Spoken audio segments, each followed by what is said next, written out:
I often tell people that your learning style is often the gateway to what modality of healing will best fit for you.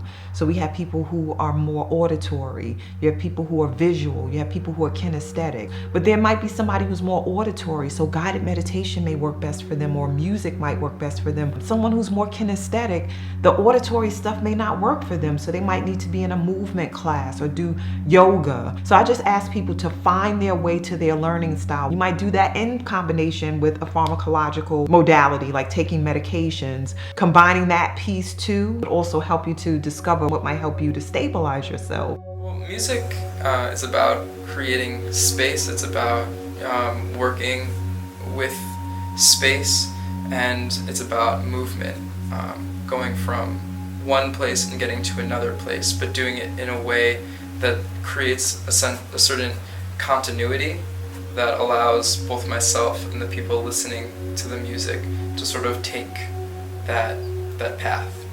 And so in a sense, to really be, when you're really engaged in the act of listening, like truly engaged, it's no different than any other true meditation where your mind and body is completely resting in one place, or, I wouldn't say focused on one thing, but you're like all of your presence is being given to one thing.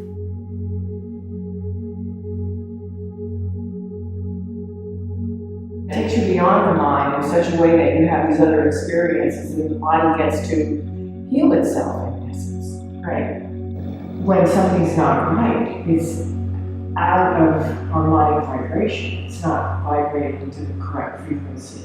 Something's off, And when we're talking about mental illness, it's such a huge word. I mean, it encompasses so many things. I work toward my clients' goals, and it's an active process. So the client has a lot of input in the way that we work and the type of interactions that we have. Every session is different based on who the client is and what their needs are, and there are so many different ways to engage in music that one session could be songwriting and lyric analysis, and then another session could be improvisation and just playing instruments more freely, not as in a structured way. And it's all based on what the client is looking for and what their needs are. In a dynamic embodiment session, people might come for anything. It might be because they're an actor or a dancer that wants to perform with more force, more elocution, more dynamism, more calmness, whatever it might be. Or they may be coming because they're in back pain, or they may come because they're an infant that had a birth trauma, or they may come, like many of the people that I work with in my program Moving for Life, because they've been going through cancer and want to support their body in kind of realigning, but also regaining its vitality through movement.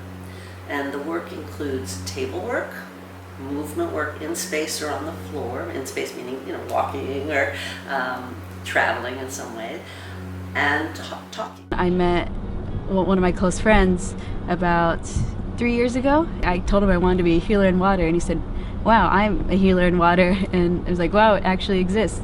Beforehand, ask them questions like what's going on in their body and how does the water affect them and what's going on mentally. Ask them to join me, hold my hands and join me into the pool, and we kind of just do some breath work for a little bit, kind of taking deep breaths.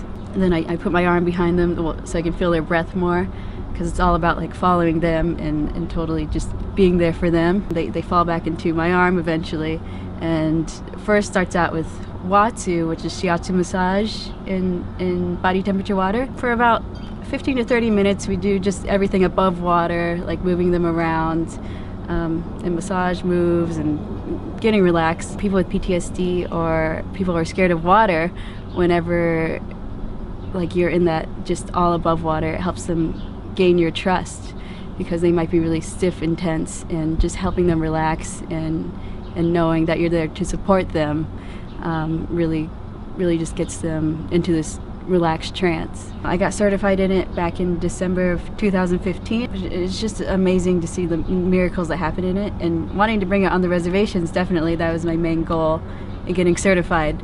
so I can bring it to my own reservation and others, because it helps all these things, depression and PTSD, especially with soldiers and sexual assault victims, mental things that they may have not been able to get help with before in a totally natural way. It's just been phenomenal, like seeing the breakthroughs people get in such like a short amount of time. I started my journey with aromatherapy in 2014. My oldest son had bronchitis issues, and he was provided steroids from his pediatrician, but the side effects was a little bit too much for me, and as I read more about it, I was very concerned as a first-time mom. I started seeking something more natural, and from there I started learning more about essential oils, and I started applying it, and it was needless to say, not only did it reduce the coughing and the symptoms of the bronchitis issues, he no longer had the respiratory issues. So this is when I started really seeking, more about it, getting more information about aromatherapy, and now I use it in my household daily. It's my medicine cabinet at home, literally. It helps reassure me of the safety of my children and what I'm putting on them, and my husband and I, we love it. One of the advice that I would like to give is to make sure that, when you're using essential oils or any other natural product, make sure that you know the resources, where is it coming from, and the purity of it.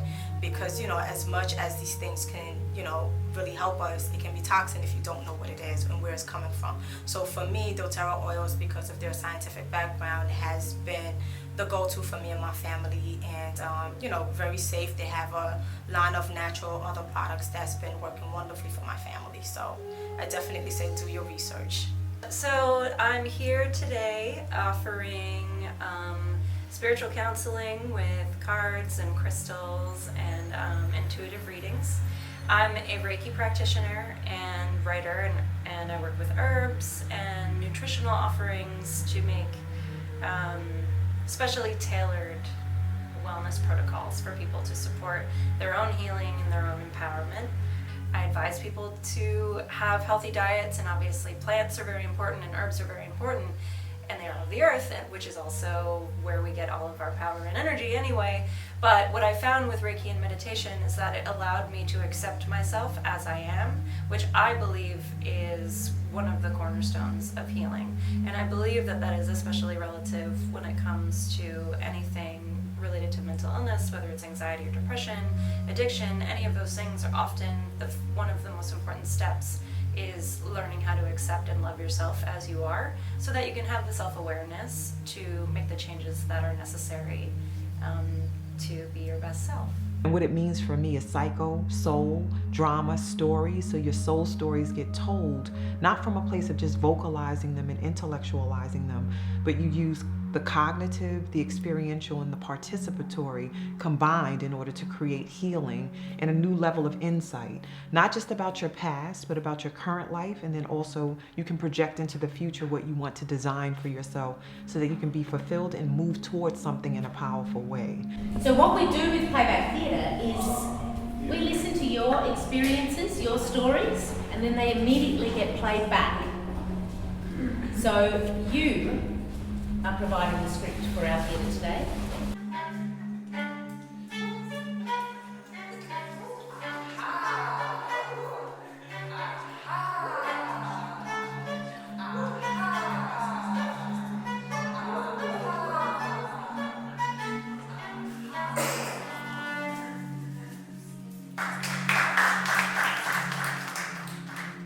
We came together as a team to record this video because we had the experience that when we looked out into what was possible for our own care, we didn't see the kinds of services we wanted represented.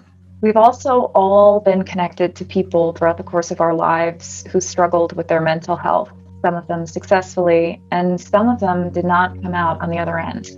As an initiative, our commitment is that people have access, all people, to holistic and alternative and ancient healing practices as they would any other Western healing modality. There's a sort of rampant mistrust of natural healing. There was a time when that was what we had. Many of the practices in this little mini doc and in the docu-series you can see on our YouTube page features modalities that are either ancient themselves or whose roots are in ancient storytelling and sharing practices, or ancient sound and music practices, or ancient movement practices like yoga. We wanted to come together to say pills are not the only option. Talk therapy is not your only option. Maybe you are someone who is more connected to your body and you need movement therapy.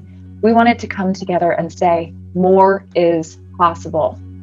So that's what we did, and we hope you enjoy.